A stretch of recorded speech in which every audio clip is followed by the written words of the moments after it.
91,6 UMSU FM.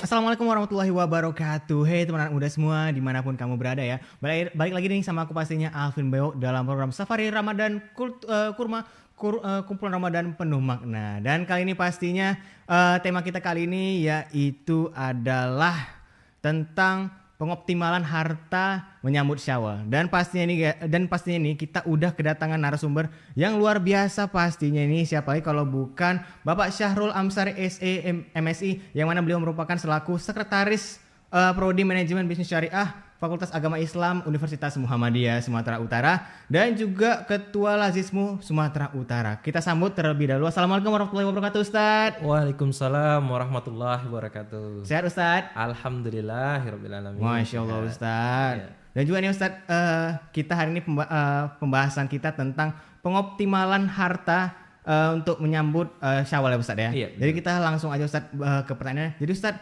boleh jelaskan sedikit Ustadz mengenai tema kita pada hari ini? Baik. Bismillahirrahmanirrahim.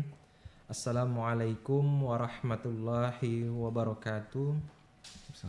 Alhamdulillahirabbil alamin.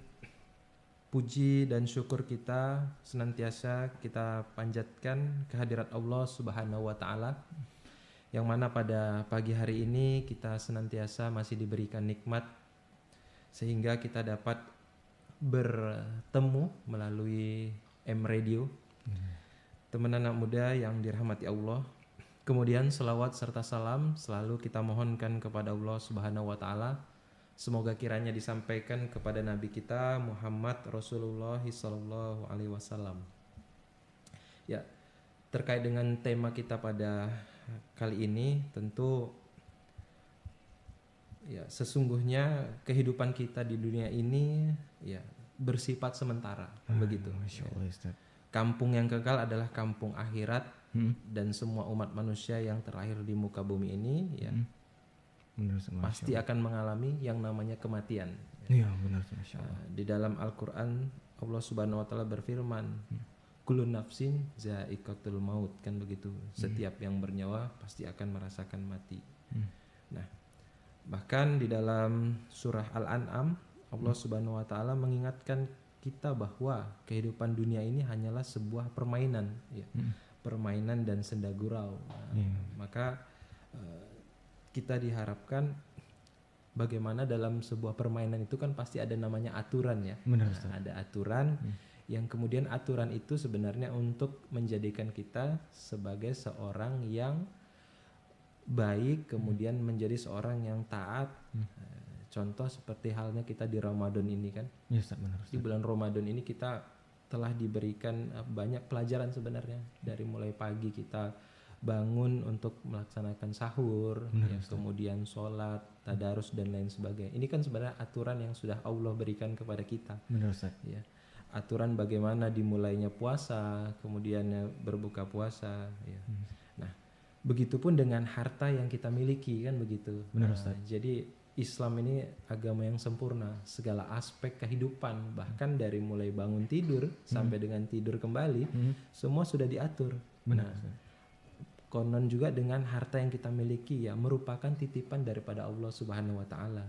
Oh ya, Masya Allah. Sebagai ujian untuk kita. Jadi ada orang yang diuji dengan kelapangan rezeki, dengan harta yang banyak gitu. Tapi terkadang menjadi lupa ternyata itu bagian dari rezeki ujian.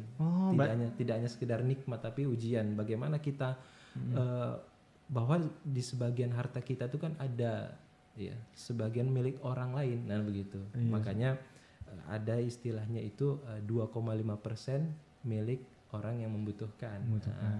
Makanya kita nanti akan singgung tentang juga ada zakat. Kemudian ada istilah filantropi Islam, seperti itu. Nah ini berarti Ustaz semata-mata kalau dengan harta yang kita punya ini banyak, itu bukan semata-mata hanya apa ya Ustaz, rezeki, tapi juga bisa jadi ujian deh Ustaz ya? Iya, bisa jadi ujian. Ada orang yang diuji dengan kelapangan, ada yang diuji dengan kesempitan waktu. Bahkan di Al-Quran kan disebutkan bahwa orang yang beriman itu apabila telah diuji kan begitu. Iya Ustadz, benar. Masya Allah, Masya Allah. Dan juga nih Ustadz, pertanyaan berikutnya nih Ustadz. Kenapa sih Ustadz kita harus mengoptimalkan harta kita khususnya di bulan Syawal nih Ustadz? Iya. Jadi kita bisa lihat ya bahwa Indonesia sebagai negara yang mayoritas penduduknya umat Islam, Ya Ustadz, benar. tentu memiliki potensi ada zakat, infak, sedekah dan wakaf yang begitu besar. Benar. Saya baca beberapa literasi dari Zakat Outlook-nya Basnas menyebutkan bahwa potensi JIS ya, disebut JIS, zakat infak sedekah di Indonesia itu hampir mencapai angka 300 triliun. Masya Allah. Itu potensi yang ada.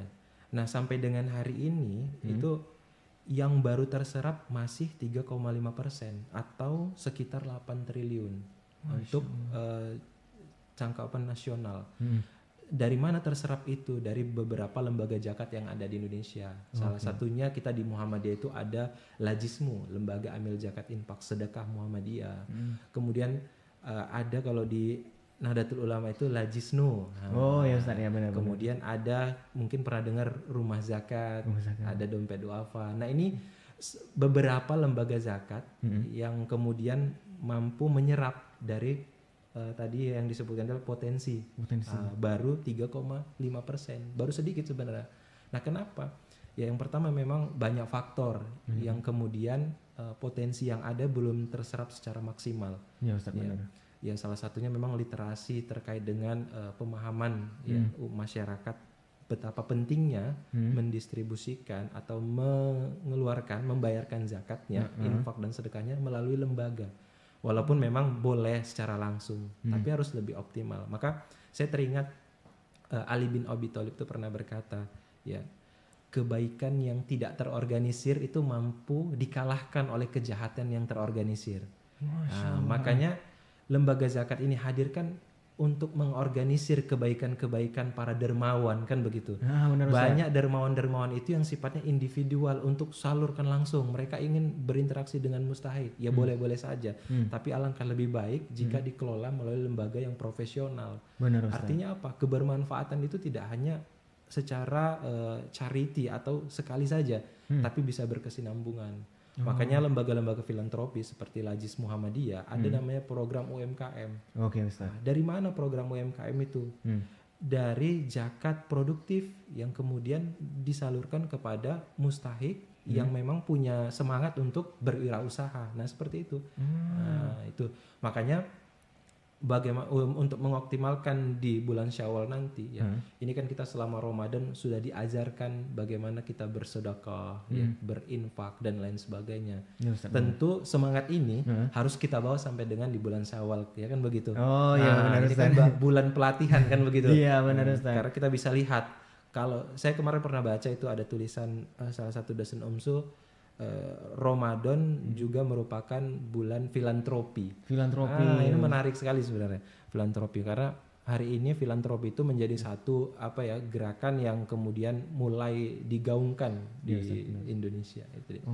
Makanya kita harus ya setidaknya Ramadan ini menjadikan pelajaran buat kita sehingga kemudian Syawal kita jiwa derma kita tetap harus ada gitu, karena tidak hanya kebaikan itu kan walaupun memang nilai di Ramadan lebih tinggi, tapi harus bisa dipertahankan sampai dengan Syawal dan bulan-bulan berikutnya kan begitu, hingga kemudian ketemu di Insya Allah di Ramadan tahun depan. Nah, itu dia. Benar. Karena yang penting kan Ustaz keistiqomahan kita nih. Bisa nggak kita bertahan dengan kualitas ibadah kita di Ramadan dan seterusnya kan Ustaz. Betul. Iya, itu dia Ustaz. Karena kan mungkin hijrah itu lebih gampang daripada istiqomahnya Ustaz. Betul sekali itu. Luar biasa. Dan Ustaz, pertanyaan berikutnya nih Ustaz. Apa sih Ustaz yang harus diperhatikan dalam mengoptimalkan nih harta kita untuk menyambut bulan Syawal nih Ustaz? Ya.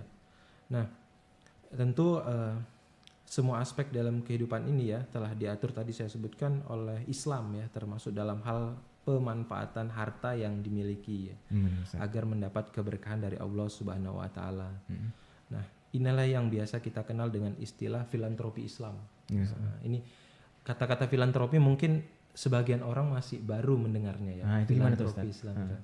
Jadi kalau filantropi Islam itu kan praktek kedermawanan. Oh iya, Praktek kedermawanan seperti tadi ada zakat, infak, sedekah, wakaf, atau biasa disingkat dengan kata jiswaf. Oh Yiswa. Nah itu, jadi itu disebut filantropi Islam. Nah, makanya ada istilah-istilah baru kan. Nah, jadi bagaimana kita optimalisasikan di bulan Syawal nanti kan begitu. Iya, benar. Ini biasanya di akhir Ramadan ini banyak masyarakat ya bagi umat Islam berbondong-bondong untuk menunaikan kewajibannya tuh. Ada zakat fitrah ya. Zakat fitrah.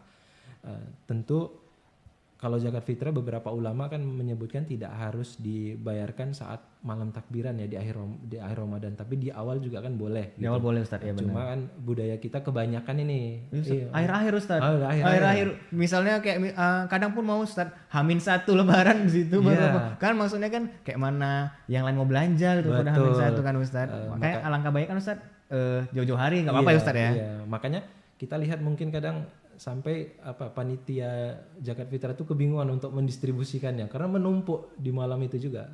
Dan zakat fitrah itu kan sifatnya harus ditunaikan sebelum khotib naik ke atas mimbar kan begitu. Kalau ditunaikan setelah itu kan jatuhnya nilainya bukan zakat fitrah lagi tapi sedekah yang biasa. Sedekah biasa. Walaupun kita niatnya zakat fitrah tapi karena kasih kepada mustahik setelah khotib naik itu udah jadi sedekah. Kira sedekah udah nggak kira zakat lagi kan Ustaz. Makanya kita lihat banyak tuh ya panitia-panitia itu di malam takbiran pada bingung tuh.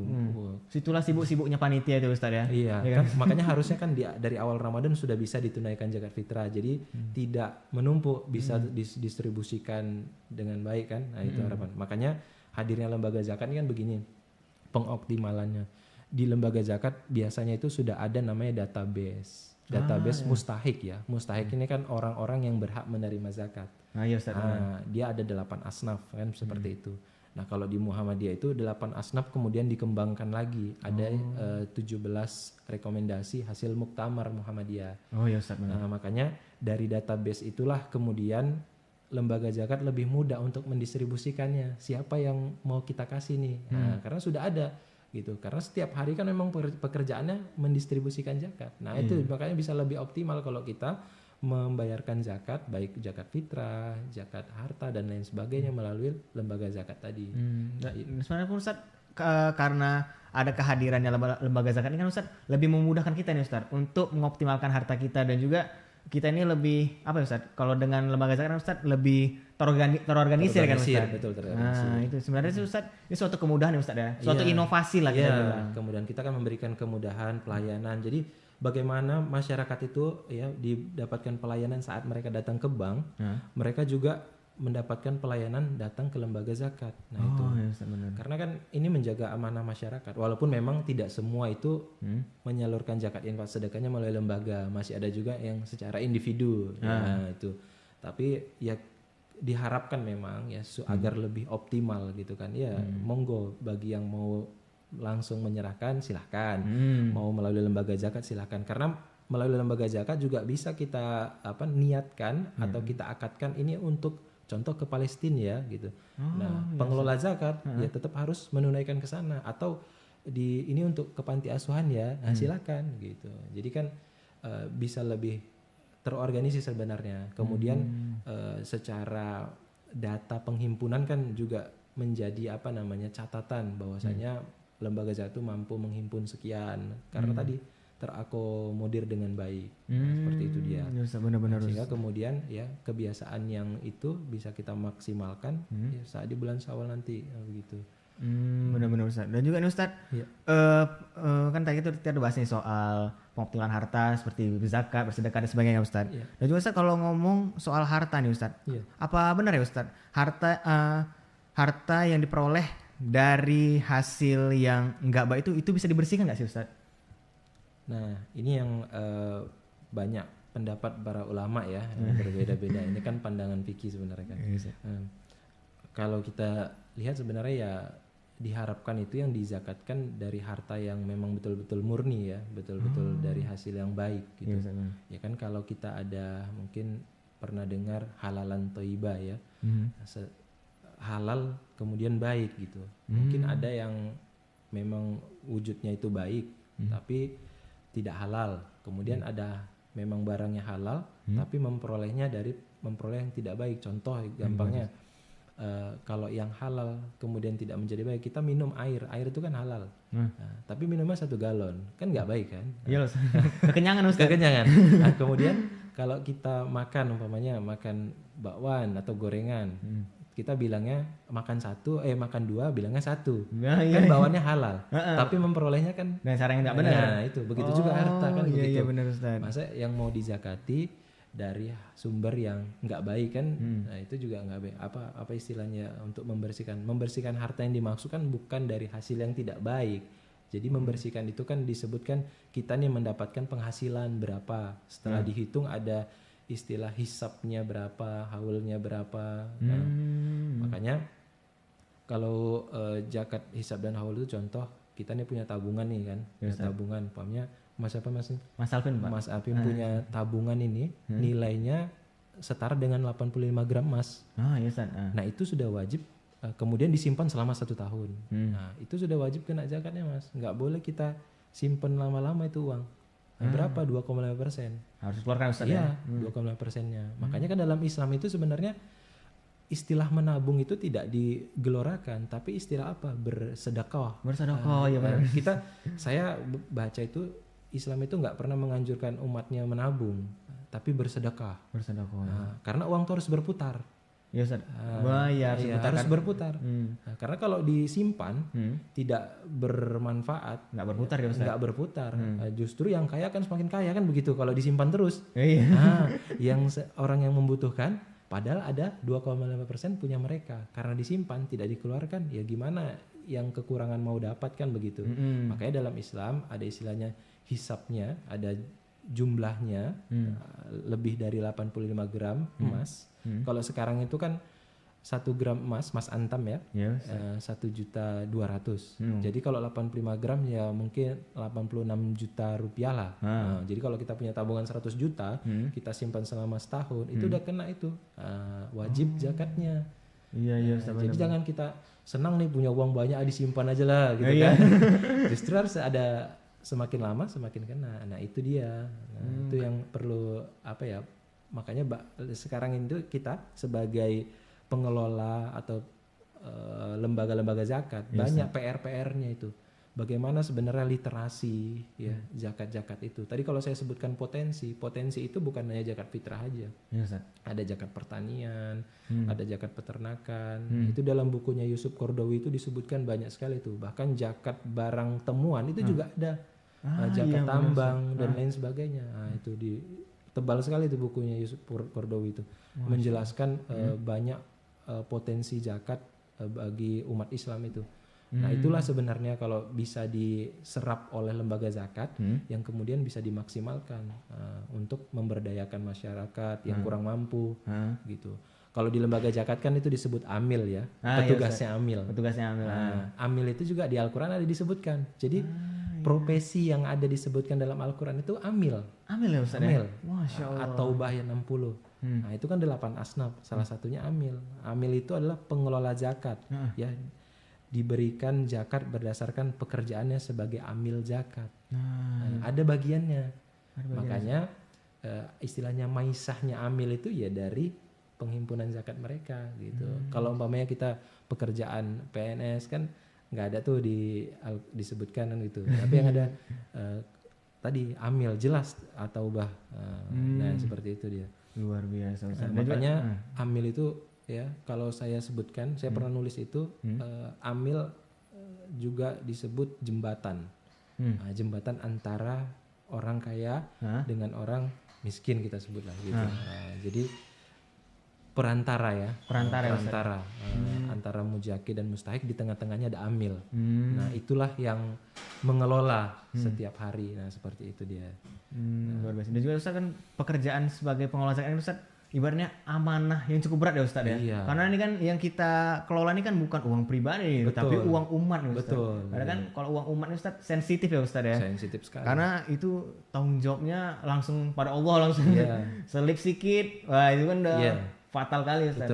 Karena nggak cuma uang umat. Kadang kita berbisnis pun selip uang sedikit aja pun Ustaz. Kan udah terganggu tuh keuangan usaha kita kan. Betul sekali. Jadi kalau saya menyebutkan itu, kalau lembaga zakat itu ya uangnya itu tak bertuan. Kalau fungsi lembaga zakat dengan perbankan itu hampir sama, mirip. Kalau bank itu kan menghimpun juga kan, menghimpun dana dari para nasabah. Nasabahnya benar. Kemudian didistribusikan dalam bentuk berbagai program kan begitu. Lembaga zakat juga begitu, menghimpun dana dari masyarakat dalam dana apa? Zakat, infak, sedekah. Nah, kemudian di mana disebut tidak bertuan, orang yang sudah berzakat, infak dan sedekah ke lembaga zakat nggak mungkin diambil lagi. Seperti kita menabung di bank kan diambil lagi tuh. Bisa. Nah, makanya kalau di bank itu kan uang itu ada tuannya, ada yang punya, ada namanya. Betul. Nah, kalau ini di lembaga zakat memang mereka berzakat atas nama siapa berzakat. Tapi kan setelah mereka berikan nggak mungkin mereka ambil lagi. Nah itu makanya kalau saya sebutkan dana tak bertuan, maka kemudian amil itu harus memang betul-betul profesional. Dia tidak hanya sekedar mengelola, tapi harus memiliki kemampuan manajerial. Sehingga kemudian zakat yang dikelolanya itu bisa mampu ya, harapannya daripada mustahik menjadi muzaki. Alhamdulillah memang kita Lajis Muhammadiyah sudah banyak program-program pemberdayaan itu. Yang dekat itu ada Lajismu Kota Medan. Mereka itu ada banyak program UMKM, kemudian program-program yang sifatnya memberdayakan mustahik. Jadi tidak hanya kita kasih secara sekali saja, tapi kita berikan pendampingan, pendampingan, kemudian pelatihan. Kita sering tuh lakukan pelatihan kepada para mustahik. Kita berikan bantuan, kita berikan pelatihan, kita dampingi mereka. Jadi tidak hanya sekedar kasih. Nah itu kelebihan lembaga-lembaga zakat. Kalau kita kasih secara pribadi kan kita kasih udah selesai. Nah, kalau lembaga zakat ya kasih, kemudian berikan edukasi, ya dikembangkan. Jadi harapannya dari 5 mustahik kita kasih, karena berkembang usahanya bisa dapat ke yang lain lagi. Nah itu jadi harus lebih meluas gitu. Banyak contohnya seperti itu. Jadi mengembangkan dana zakat ini memang harus butuh manajerial yang baik gitu kan. Makanya kita pengelola zakat itu sering buat pelatihan bagi amil. Bahkan ada juga sekarang itu sertifikasi amil. Alhamdulillah memang amil-amil Lajis itu sudah banyak yang tersertifikasi. Jadi terjamin Ustaz ya? Iya. Jadi mereka punya keahlian memang di bidang untuk pengelolaan itu. Jadi kemudian terkait dengan keuangan ya, ini kan harus transparansi. Alhamdulillah untuk Lajismu Sumatera Utara dan ada 3 Lajismu daerah di Sumatera Utara, jadi ada 4 totalnya. Kita mendapatkan WTP laporan keuangan tahun 2022, wajar tanpa perkecualian. Nah, satu itu Lajismu Sumatera Utara, Lajismu Kota Medan, Lajismu Kota Binjai, dan Lajismu Asahan, Kabupaten Asahan. Kita menargetkan ini di tahun 2023, kita menargetkan 7, insya Allah 7 kita mau mendapatkan WTP di tahun 2023. Nah ini kan bagian dari transparansi ya. Betul, makanya lembaga zakat juga dituntut. Selain kita bertanggung jawab kepada Allah Subhanahu Wa Taala, udah pasti ya. Iya benar Ustaz. Juga bertanggung jawab kepada para mujaki yang telah mengamanahkan dananya ke lembaga zakat. Nah itu tadi, makanya kita bagaimana laporan keuangan transparansi tadi. Nah itu penting. Jadi mungkin ada orang menyatakan, saya kan mau berzakat membantu, ngapain saya ria kan itu, harus dipublikasikan. Nah kalau lembaga zakat nggak boleh, memang harus dipublikasikan, baik dalam pendistribusiannya, pelaporan keuangannya. Ini kan bentuk bagaimana kita mensiarkan. Kan begitu. Siar itu kan harus, makanya kita lihat kan kadang kebaikan yang tidak disiarkan kadang kan tidak kan kita berharap orang lain juga ngikut ya, ketularan kebaikan kan begitu. Harus ditularkan. Bagaimana ya, hari ini kan banyak ya lembaga zakat juga mulai kreatif menggunakan sosial media, menyasar kalangan-kalangan anak-anak muda ini kan harus kreatif ya. Benar. Jadi menarik bagaimana mereka mau mengeluarkan zakat infak sedekahnya. Seperti itu. Masya Allah. Kita malam udah ini masih ada lagi nih pembahasan yang mau kita bahas, tapi guys kita break sejenak, jangan kemana-mana, tetap di UMSU FM, sentral ya anak muda. Ayat suci Al-Quran dan kultum. Untuk menambah wawasan agama Islam di bulan Ramadan, UMSU FM bekerja sama dengan Fakultas Agama Islam Universitas Muhammadiyah Sumatera Utara dan Lembaga Pengembangan Tilawatil Quran Universitas Muhammadiyah Sumatera Utara mempersembahkan Antum setiap hari di bulan Ramadan. Subuh, setelah azan subuh, antum siang pukul 12 waktu Indonesia bagian Barat, dan antum sore pukul 18 waktu Indonesia bagian Barat. Ayo dengarkan Antum Ramadan hanya di UMSU FM. Antum, ayat suci Al-Quran dan kultur.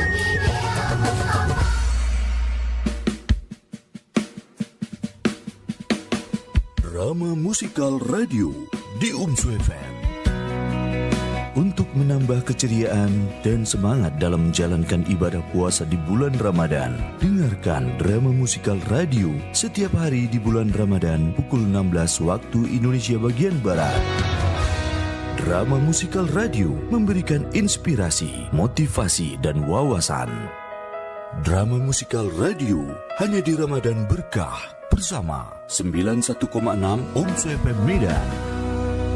Betapa sedihnya hati seorang ibu. Serius amat dengerin radionya. Kamu, iya nih, lagi dengerin acara kisah nyata inspirasi Islam. Wah, bagus itu acaranya. Emang radio apa itu? Kisah nyata inspirasi Islam menghadirkan kisah-kisah nyata yang dapat menginspirasi kebaikan serta pesan-pesan moral bagi umat Islam.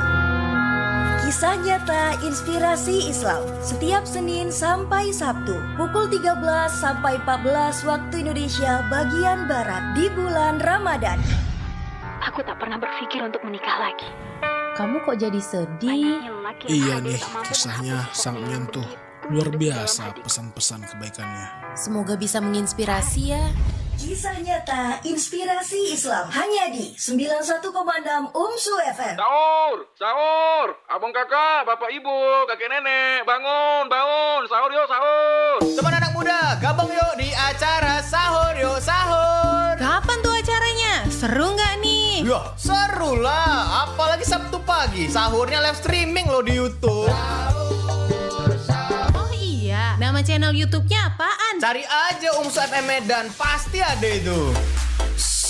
Seru loh, sahur yuk sahur. Setiap Senin sampai Jumat pukul 3.30 waktu Indonesia bagian Barat sampai memasuki waktu Imsya. Kamu bisa ikutan melalui line WhatsApp di 0811 6320 916. Dan khusus di hari Sabtu dan Minggu, sahur live streaming melalui YouTube UMSU FM Medan. Nah, buat kamu yang mau gabung ikutan sahur yuk sahur secara daring, dapatkan link Google Meet-nya melalui status WhatsApp UMSU FM Medan. Sahur yuk sahur hanya di UMSU FM. Oke teman muda, balik lagi sama aku pastinya Alvin Bewok. Masih dalam program Safari Ramadan Kurma, kumpulan Ramadan penuh makna. Masih dengan tema yang sama dan masih dengan narasumber yang sama nih pastinya, ya kan? Dan juga nih Ustadz, pertanyaan berikutnya nih Ustadz. Apa aja sih Ustadz sebenarnya tantangan yang biasa kita hadapi nih dalam mengoptimalkan harta kita? Dan juga Ustadz, bagaimana Ustadz cara mengatasinya itu Ustadz? Iya, tentu ada peluang, ada tantangan ya. Ya Ustaz, benar. Tentu. Yang pertama peluang ya.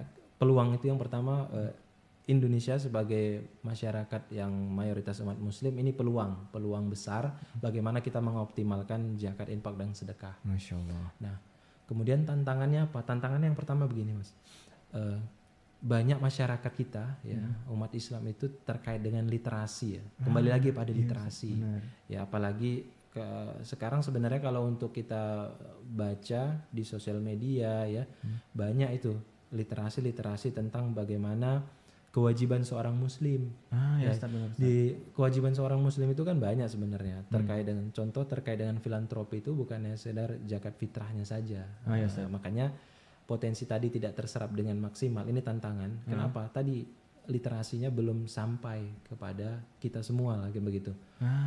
Jadi kebanyakan kita di masyarakat itu masih yang terbenaknya kalau berbicara zakat itu ya masih zakat fitrah saja.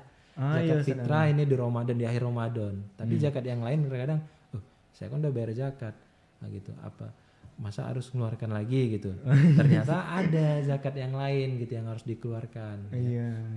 kalau kita punya pertanian yang hasil panennya banyak, itu juga ada presentasinya yang harus dikeluarkan. Nah itu kemudian kalau kita punya peternakan, itu juga harus ada presentasinya gitu. Bahkan di barang tambang juga ada. Itu makanya di dalam Yusuf Qaradawi itu.